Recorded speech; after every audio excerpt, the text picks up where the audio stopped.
Hoje, o papo é sobre um assunto super sério para qualquer empresa que está desenvolvendo IA: a proteção dos modelos proprietários. E olha, isso não é só um monte de código, não. É o coração do negócio, a propriedade intelectual que faz a empresa ser o que ela é. Pois é, vamos pensar nessa pergunta aqui. A API é basicamente a porta que a gente abre para o mundo usar o nosso serviço. Só que, e se essa porta for também uma brecha?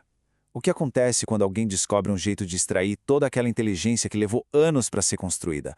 O estrago pode ser gigante. Bom, para a gente poder se defender, primeiro a gente precisa entender direitinho quem é o inimigo, né? Então vamos definir o que é esse tal de roubo de modelo ou model theft e por que essa é uma ameaça tão sorrateira para a propriedade intelectual. Então, o pulo do gato é o seguinte: roubo de modelo não é um hack tradicional, daqueles que a gente vê em filme. É um ataque de extração. O objetivo é criar um clone, uma cópia funcional do modelo. E para isso, o atacante pode bombardear a API com milhões de perguntas para aprender como ela se comporta, ou até explorar vazamentos de informação mais diretos. E por que isso é tão grave? Bem, para começar, a perda da propriedade intelectual simplesmente acaba com a vantagem competitiva. Depois, tem o prejuízo financeiro óbvio. Alguém pode lançar um serviço igualzinho, mas sem ter gasto um centavo em pesquisa. Fora os riscos de privacidade, caso o modelo tenha decorado algum dado sensível, e, claro, o abuso por concorrente. Certo? Agora que a gente já sabe o que é e qual o tamanho do problema, vamos investigar como esses ataques rolam na prática. Entender as vulnerabilidades é sempre o primeiro passo para montar uma defesa que funcione de verdade. O processo do atacante geralmente segue um plano de 3 etapas. Primeiro, eles dão uma stalkeada no modelo, para mapear o que ele faz, o que não faz, quais são seus limites. Depois, vem a coleta de dados em massa, gerando um volume gigante de exemplos. E por fim, eles usam tudo isso para treinar um modelo clone, que o pessoal chama de modelo estudante, que basicamente imita o original. E essas brechas, essas vulnerabilidades podem estar em vários lugares, viu? Não é só abuso de API. Uma chave de API esquecida no código, um endpoint de teste que ficou aberto para o público, ou até mesmo devolver informação demais na resposta da API. Tudo isso são portas abertas para o ataque. Ok, isso tudo leva a gente para uma pergunta bem prática e que dá até um frio na espinha. Como saber se um ataque desses está rolando agora?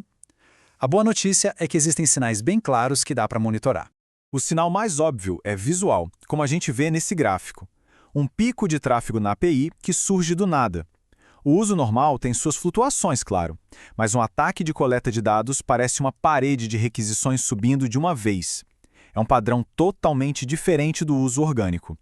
E não é só o volume, o tipo de pergunta também entrega o jogo. Do lado esquerdo, a gente vê o uso normal, perguntas com contexto, variadas. Já do lado direito, o padrão de um ataque, um monte de caracteres aleatórios para testar os limites, ou então templates que se repetem com pequenas mudanças. É um padrão robótico, sabe? Feito para extrair informação de forma sistemática. E aqui vai um erro clássico, um verdadeiro não faça isso em casa. Às vezes, na vontade de dar uma resposta bem completa, as equipes acabam expondo dados internos como os log probs, que são as probabilidades de cada palavra. Isso, gente, é como entregar o mapa da mina para o ladrão. É o dado perfeito para ele treinar o modelo clone dele muito mais rápido. Certo, chega de falar de problema. Já entendemos o que é, como identificar, agora vamos para a solução. Como é que a gente constrói defesas fortes de verdade? Bora montar nosso kit de ferramentas. A primeira contramedida, e talvez uma das mais simples de aplicar, é a minimização da resposta. É só olhar a diferença aqui. À esquerda, uma resposta cheia de dados que são ouro para um atacante. À direita, uma resposta mais enxuta, que entrega só o essencial. É a filosofia do menos é mais, fechando a porta para esses vazamentos de informação. Aqui a gente tem um resumão das defesas mais importantes. A ideia não é ter uma solução mágica, mas sim uma defesa em camadas, como uma cebola.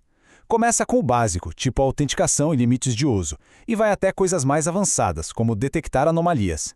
E claro, é crucial ter um kill switch, um botão de emergência, para cortar o acesso de um invasor na hora. Beleza, para fechar essa parte prática, vamos juntar tudo isso numa lista final. O que é que precisa estar num lugar antes de o modelo ser considerado seguro para ir para o ar? Então, aqui está o resumo da ópera. Cada item dessa lista ataca uma daquelas vulnerabilidades que a gente conversou. É uma estrutura bem sólida para garantir que a segurança do modelo não seja algo que a gente só pensa depois, mas que faça parte do processo desde o começo.